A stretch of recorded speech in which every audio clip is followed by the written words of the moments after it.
pertanyaan dan saya akan bacakan yang sudah masuk. Yang pertama dari Mas Sandi, 20 tahun, Jakarta Timur, karyawan BUMN. Assalamualaikum warahmatullahi wabarakatuh. Semoga seluruh muslimin dan muslimat terlindung dari virus corona. Allahumma amin insyaallah. Ustaz, mohon maaf di luar tema, di daerah saya dinyatakan zona hijau dan masjid telah dibuka kembali. Namun ketika saya ke masjid, safnya tidak rapat atau renggang.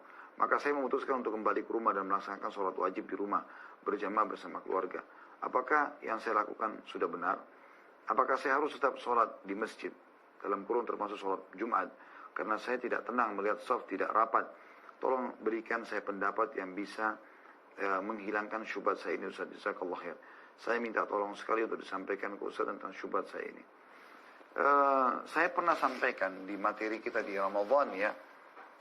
Itu judul kita waktu itu, Anda bertanya kami menjawab.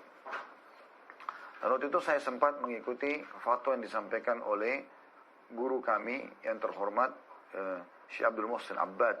Beliau salah satu pengajar hadis di Masjid Nabawi yang sudah sekian puluh tahun mengajar di situ ya. Dan beliau memang mengeluarkan fatwa waktu ditanya tentang kasus beberapa negara mengadakan sholat dengan shaf yang ada renggangnya. Maka beliau mengatakan tidak sah. Nah sekarang rupanya pemerintah Saudi sudah meminta kepada Majelis Fatwa Saudi ya, untuk membahas masalah ini, dan akhirnya keluarlah fatwa tentang bolehnya menjaga jarak dalam sholat di saat pandemi ini saja. Maka beliau pun dengan berbesar hati mengangkat itu, ya, mengangkat dan menarik fatwa beliau yang lalu dan mengatakan mengikuti fatwa yang sekarang. Maka saya pun mengatakan seperti yang dikatakan oleh guru kami yang terhormat ini, semoga Allah jaga beliau, Syekh Abdul Muhsin Abbad hafizahullah. Beliau mengatakan ya, atau sebagaimana beliau katakan, kami pun mengatakan itu. Saya juga pernah sampaikan apa yang beliau sampaikan di malam Ramadan waktu itu ya. Maka saya katakan sekarang, maka tidak ada masalah kembali kepada fatwa ulama tentang bolehnya renggang, tapi ini hanya sebatas waktu seperti sekarang. Waktu seperti sekarang. Dan selama masjid Anda dibuka, apalagi di sini dikatakan zona Anda adalah hijau, ke masjid saja. Laksanakan ibadah itu insyaAllah. Baik sholat 5 waktu ataupun Jumat.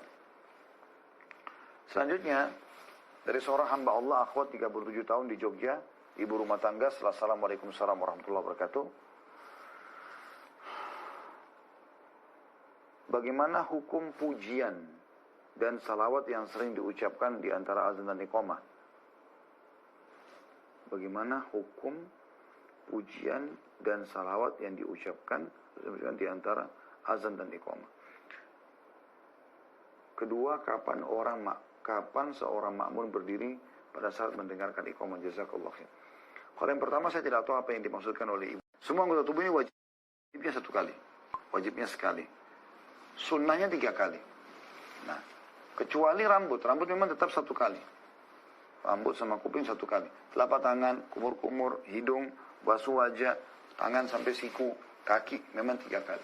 Kecuali kepala. Tadi sudah kita sebutkan hadisnya, Nabi SAW melakukannya sekali. Dari bagian pangkal rambut tumbuh sampai ke tengkuk, lalu ditarik kembali ke depan oleh Nabi SAW. Itu dulu. Kalau pertanyaan akhwat, apakah memang harus juga? Ya sama, hukumnya sama, laki-laki perempuan. Dan teman-teman di sini, nggak usah difahami kita ambil air banyak, dikebuyurin di rambut. Bukan begitu. Kita pun laki-laki menyentuhkan telapak tangan kita dengan air, bukan mengumpulkan air banyak lalu membasahi kepala sehingga basah kuyup. Enggak. Jadi keran air kita jalankan, lalu kita tutup. Sudah tersentuh air, itulah yang ada air di tangan kita yang kita gunakan untuk mengusap. Jadi akhwat tidak akan sampai basah kuyup rambutnya. Ini bukan mandi, tapi ini adalah ya, usapan saja. Dan tidak usah khawatir. Walaupun akhwat pakai khimar ataupun jilbab besar, tidak ada masalah. Ya, istri saya pun begitu. Ya, tidak ada masalah dengan itu. Karena tidak akan membuat lembab, insyaAllah binillah. Ya, apalagi saya sudah pernah kasih solusi bagi akhwat-akhwat kita yang sampai keluar, sampai ke mall misalnya ya. Dia lagi di mall, tempat umum. Maka yang paling aman dia masuk ke kamar mandinya. Ya, terus dia pamit sama pengurus atau teman-teman yang membersihkan di situ. Untuk supaya dia wudhu di wastafelnya. Kemudian nanti dia bersihkan lalu dia keluar. Supaya dia bebas membuka hijabnya dia juga bebas untuk mengeringkan kembali bagian kepalanya setelah wudhu dengan tisu misalnya. Kemudian dari seorang ikhwah Rosihan, 29 tahun, Mojokerto, Assalamualaikum warahmatullahi wabarakatuh. Bolehkah sholat wudhu 4 rakaat, 2 kali salam atau lebih? Kemudian bolehkah menggabungkan sholat wudhu dengan sholat sunnah lain atau lebih? Misal menggabungkan sholat wudhu, sholat qabliyah, sholat hajat, sholat mutlak. Kalau sholat wudhu yang saya tahu 2 rakaat.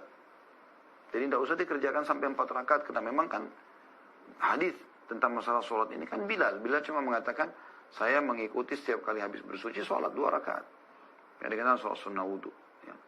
Itu yang pertama. Kalau yang kedua, bolehkah menggabungkan niatnya? Ini masih dirincikan oleh para ulama. Apakah dia berdiri sendiri secara hukum, atau memang dia bukan berdiri sendiri secara hukum? Misal contoh tahiyat masjid. Tahiyat masjid ini kan dia bukan berdiri sendiri secara hukum. Artinya kalau kita masuk masjid dan kita langsung pas iqamah sholat kita sholat wajib, kan sudah terpenuhi sholat tahiyat masjid itu, karena intinya masuk masjid sholat. Tapi kalau lagi tidak ada kegiatan, hanya sekedar mau datang ke masjid untuk hadir taklim misalnya, lalu Anda sholat, Anda bisa niatkan sholat tahiyat masjid. Atau Anda misalnya memang masuk masjid juga niatnya ingin untuk sholat duha, ya sudah, tahiyat masjid itu sudah masuk di situ. Dan ini boleh Anda tasyrik di sini atau menggabungkan niatnya, seperti itulah. Ya, Allahu a'lam. Selanjutnya dari seorang akhwat Niken, 39 tahun, Banjarnegara. Assalamualaikum warahmatullahi wabarakatuh. Mau tanya bagaimana hukum bersentuhan suami istri setelah wudhu? Apakah wudhunya batal? Sudah kita jelaskan tadi ya. Kalau Imam Syafi'i rahimahullah batal secara mutlak. Syahwat atau tidak syahwat? Kalau Imam Ahmad merincikan dulu. Dia sentuhan kenapa? Kalau diikuti syahwat, batal. Kalau tidak diikuti syahwat, tidak batal. Kayak tadi suami istri. Bagaimana Nabi SAW mengecup Aisyah radhiyallahu anha dan beliau sholat tanpa wudhu lagi. Sebagaimana disampaikan dalam hadis yang sahih.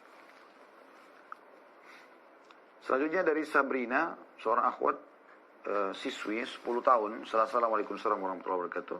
Saya mau bertanya, hukum bernyanyi atau mendengarkan musik itu haram? Apakah jika sudah wudhu lalu bernyanyi, apakah wudhunya batal? Jazakallah khair.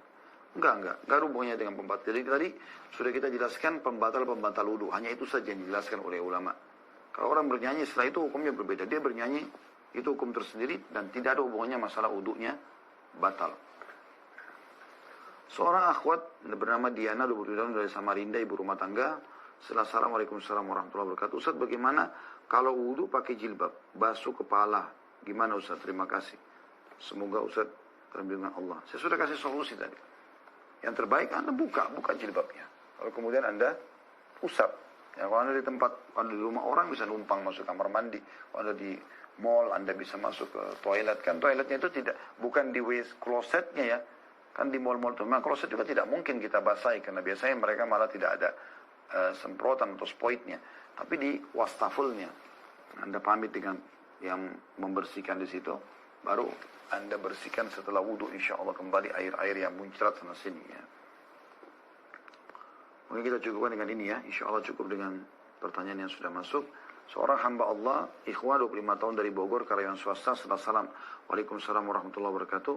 Semoga kita selalu diberi kesehatan oleh Allah SWT. Amin insya Allah. Agar selalu takwa kepadanya serta ustadz, keluarga dan tim juga diberi kesehatan. Agar tak lelah memberikan kajian yang bermanfaat. Amin insya Allah. Apakah wudhunya akhwat sama dengan ikhwan Ustaz? Jika ada yang beda, bedanya di mana? Jazakallah khair. Yang saya tahu sama semuanya. Jadi hukum ini belum pernah saya temukan dalam buku-buku dibedakan antara wudhu akhwat sama wudhu ikhwah. Ya. Baik, Assalamualaikum warahmatullahi wabarakatuh.